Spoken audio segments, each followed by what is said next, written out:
জয় শ্রীরাম।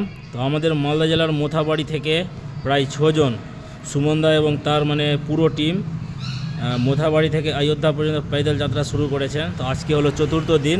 এই চতুর্থ দিনে দাদারা এখন আছেন ভালুকা বাজার সার্বজনীন দুর্গা মন্দিরে। এখানে দাদাদের আজকে রাত্রে ওনারা বিশ্রাম করেছিলেন এবং এখানেই যা ব্যবস্থা হয়েছিল হালকাভাবে করা হয়েছিল। তো দেখতেই পাচ্ছেন এখানে প্রায় 6 জন মিলে মোথাবাড়ি থেকে पैदल যাত্রা করছেন অযোধ্যা পর্যন্ত। আপনারা যারা যারা রাস্তায় এই দাদাদের সঙ্গে দেখা হবে অবশ্যই একটু কিছু না কিছু আপনারা সাপোর্ট করবেন।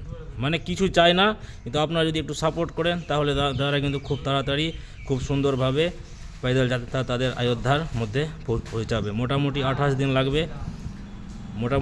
দিন লাগবে যেতে। তো অবশ্যই দাদাদেরকে সবাই সাপোর্ট করবেন। সবাই ভালো থাকবেন, সুস্থ থাকবেন। জয় শ্রীরাম।